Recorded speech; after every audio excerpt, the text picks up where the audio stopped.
Last night I had the greatest dream. It started with an alien mysteriously played by Kit Harington. Okay, that's all I'm gonna say on that. Nothing crazy happened, but I woke up thinking about aliens because why not?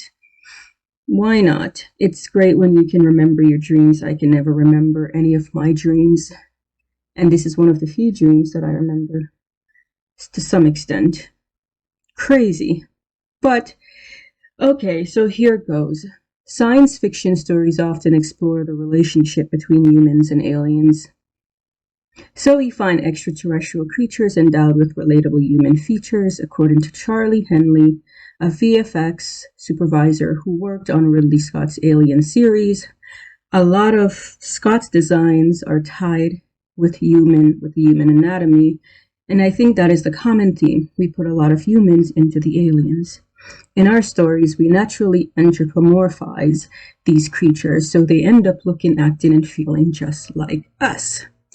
When you talk to scientists actually looking for extraterrestrial life and not imagining it, it's a whole different story. Andrew Simeon, the director of SETI, research center at UC Berkeley, believes that if there's any life out in space that's similar to humans, they'd be using technology in a similar way as we do. So that's one explanation for why aliens look like humans, in case you haven't figured out what this topic is going to be. So he and his colleagues conduct astronomy experiments to detect signs of technology out in space, but that doesn't mean he has a better idea of what these creatures would look like. He said, "It's science fiction. I mean, as of now, hopefully someday we will detect life on another world, maybe many examples of life on many worlds. And then we can have fiction more accurate science fiction. But I think as of now, a guess of science fiction novelist is as good as a scientist." Science fiction is one expression of our profound sense of awe and wonder about whether we are alone in the universe. So it occurred to me recently while I was watching the newer season of Star Trek Lower Decks, it occurred to me that well, part of my grievance with the character of Tendi is that she isn't very alien-y.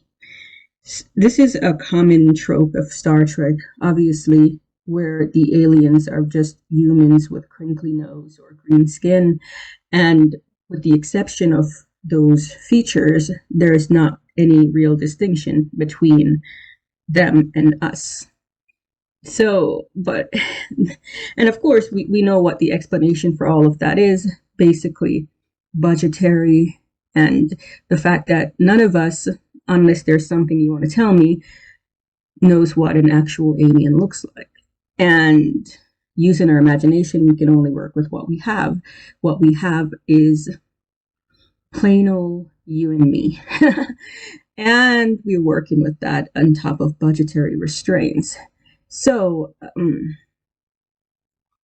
Star Trek science. Star Trek science, why Vulcans and other aliens look like humans. Of course, if you're a Star Trek fan, you know in TNG, there was that infamous episode called The Chase, which, The Chase. So this was Star Trek's official attempt to explain why all the aliens, Vulcans, Romulans, even the Andorians, and all the crinkly nosed aliens, the Klingons, the crinkly forehead, the crinkly ear, why every single one of them look human. So, according to the episode The Chase, human life seeded to other planets by extraterrestrial civilization could explain why so many of the aliens in the fictional Star Trek universe resemble human men and women. Yeah. But according to critics, this model ignores things like the difference in heart placement, perhaps unlikely, or the Vulcan copper rather than human iron-based blood. Yeah. Mohammed Noor, an evolutionary biologist at Duke University in North Carolina, told Space.com by email. But the overall principle is more probable than the notion that the species evolved completely independently to look almost the same after billions of years. Noor presented the results of his off-hour research this summer at Atlanta's DragonCon, How Star Trek Technology Works. Ooh, there's an infographic. Let me see if I can click on that. Warp drive and transporters, how Star Trek technology works. Oh, this looks great. The evolution of Star Trek. The evolution of Star Trek. Is this like the... No, this is just about the way the show has evolved over the years. But Star Trek science, why Vulcans and other aliens look human. So, why we imagine aliens to look like us, and there's why do some aliens on Star Trek look human, shimmering lights break, blah, blah, blah. And yet, while life they encounter is new, it is wholly familiar. It seems that life in the Alpha Quadrant, which is where the bulk of Star Trek takes place, is built upon an almost singular, very humanoid blueprint.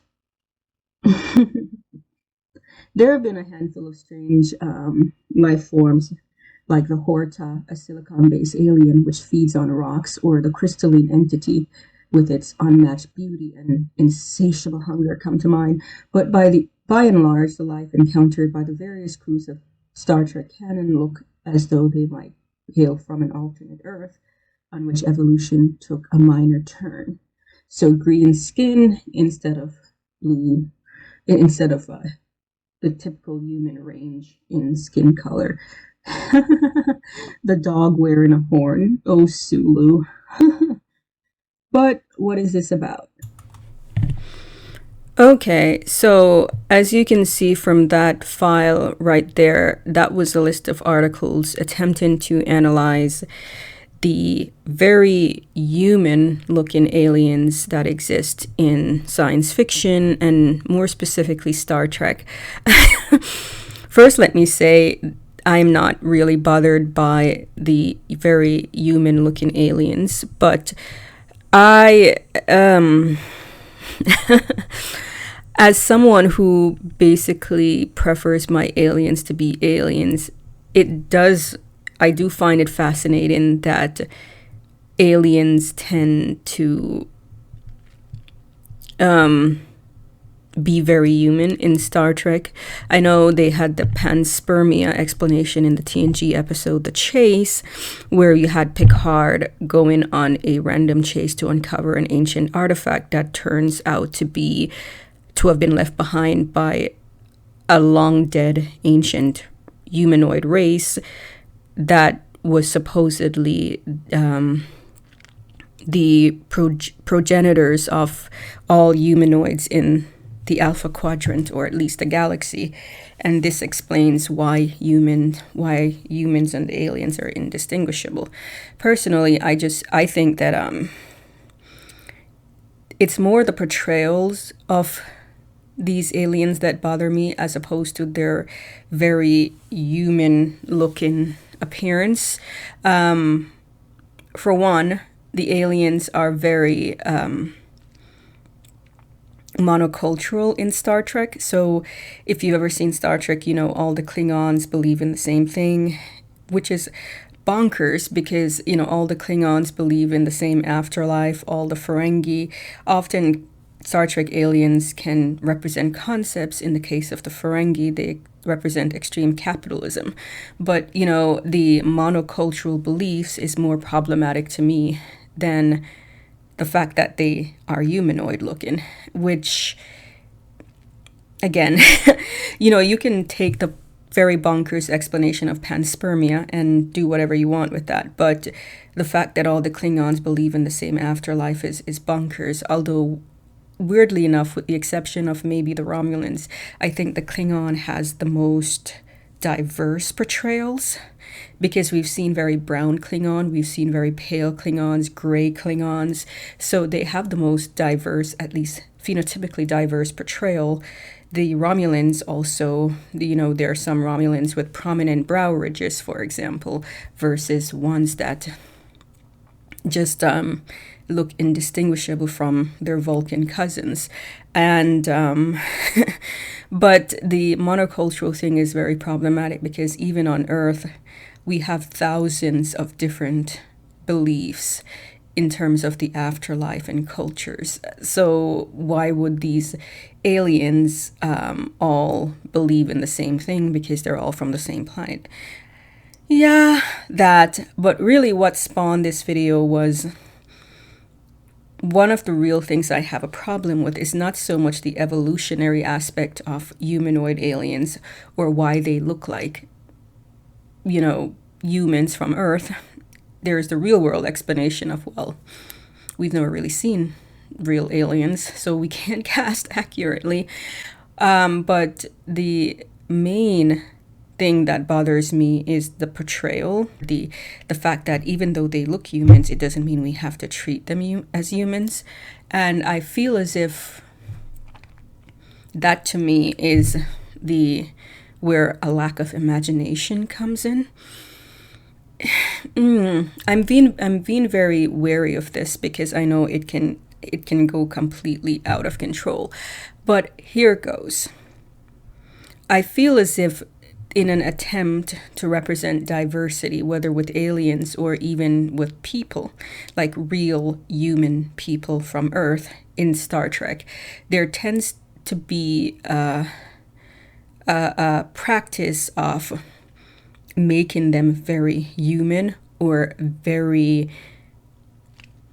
Eurocentric. And what I mean by that is in their attempts to show true diversity or equality, whatnot, the aliens tend to be indistinguishable from humans on Earth. The females tend to be indistinguishable from males, and racialized groups tend to be indistinguishable from whites. And I mean that in that they tend to, there's not really much diversity in terms of what the dominant culture is. So the aliens are not very different from humans. They're just humans with green skin, as opposed to showing them or portraying what is unique about them. So we don't know. What triggered this video was Tendi in Lower Decks. She's Orion. And so far, the only distinction we've gotten for Tendi that reminds us that she's not just human is perhaps her difficulty with a dog, which is not believable. So there is an episode of Lower Decks where Tendi, for example, doesn't know what a dog is. And that's not believable. I know the point is that Orions don't have dogs. Dogs don't exist on Orion, and that's fine. But I would imagine that if Tendi is working on for the Federation, that she would have access to Earth's database, so she would know what a dog looks like, and she would know what a dog is. Even so, I think this was one of the few examples where we were reminded that Tendi was not human. Another example was when she confronted Mariner after Mariner put that very super cool program in the hollow deck, and Mariner tried to force the Orion pirate stereotype on Tendi, and Tendi had to say, hey, Orions haven't been pirates in like 5 years. They also haven't done enough to show us what's so different about Orion. But the main stereotype of Orion women, Orions in general, is that they're space pirates. Orion women in particular is that they are sexy, and they emit pheromones that drive men mad. And I'm glad they are staying away from that, although they didn't actually address it. Like, is Tendi doing something to control that? They haven't exactly addressed it. So that's one of the problems, is that they haven't addressed it, and they haven't developed Orion's beyond that. So perhaps in their response to avoid the sexism that may come from the sexy Orion woman stereotype, they've chosen instead to just portray Tendi as generically human. So Tendi, they haven't developed her. They've just basically avoided the Orion stereotype, but they haven't fleshed out portrayals of Orion in terms of their culture. So we don't know culturally who Tendi is. Again, going back to the monocultural portrayal, it's not a big deal that they're portrayed monoculturally, but at least flesh it out so we know what makes Orion distinct besides the pheromone sexy green woman stereotype. They haven't done that. So Tendi and just about all the aliens who serve on these spaceships just more or less are treated like humans. So we have the Andorian named Jennifer, and I know cultural exchange. At this point, humans and aliens have been interacting with one another for over 300 years. So cultural exchange may lead to that sort of thing where you have an Andorian named Jennifer. But this is what I mean about falling back on human specific cultures as opposed to truly maintaining and showing the alienness of alien cultures. So for that reason, I don't really care for an Andorian named Jennifer. I know this was a joke. Tawny Newsome, who voices Beckett Mariner, mentions that she was just sort of told to yell out Jennifer as a joke, and they just fill in the blanks. So they had an Andorian show up, and it's it's an Andorian named Jennifer. I would be curious to find out why that is, because otherwise I would prefer if my Andorians have Andorian names, not human names.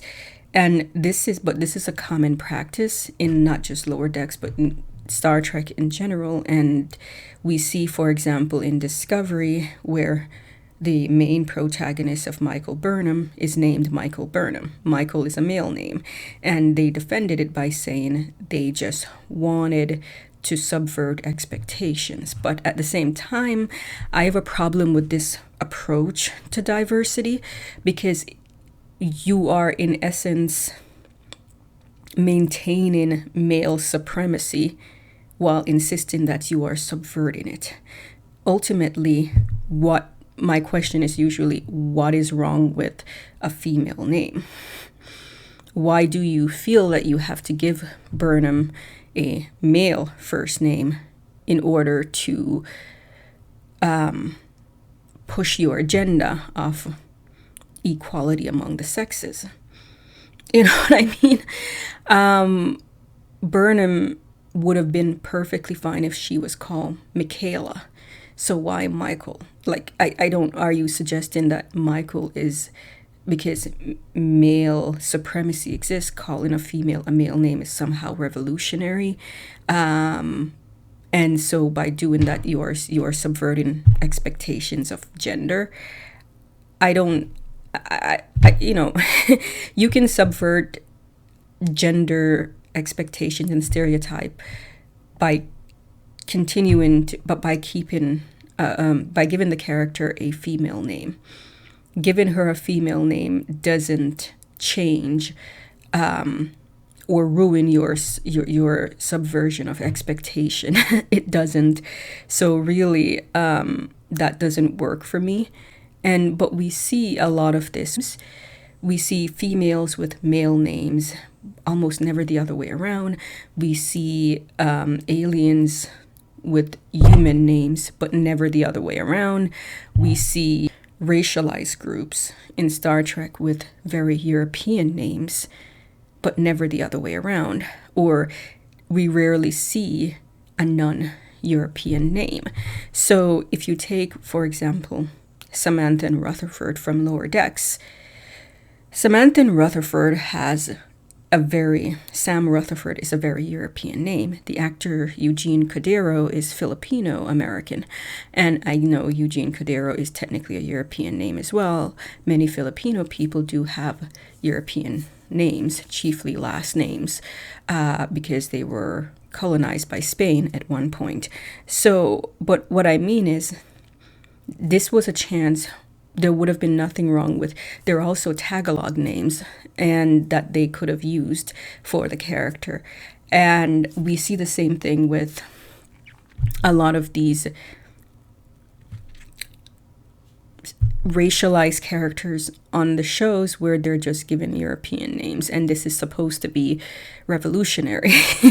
But all it really does is further solidify the supremacy of European names, of maleness, of humanness.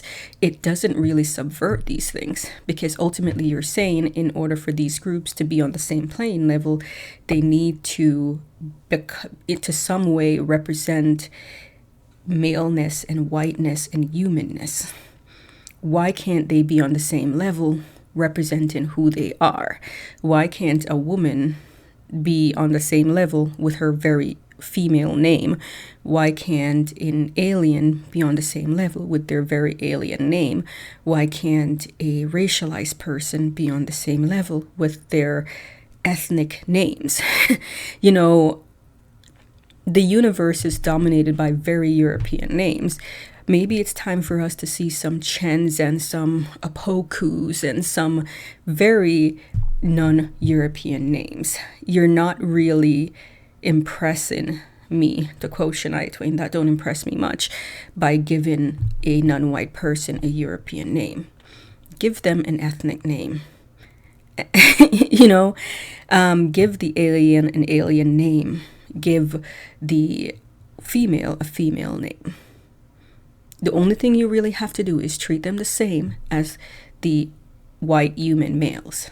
That's all you have to do to subvert expectations, to not shortchange them. But this isn't really, this feels very paper thin to me.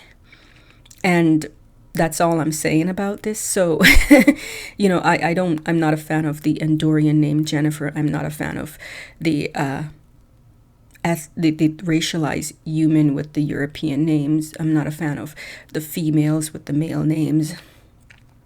I just want you, because I don't see that as true diversity. And I've ranted about this in the past.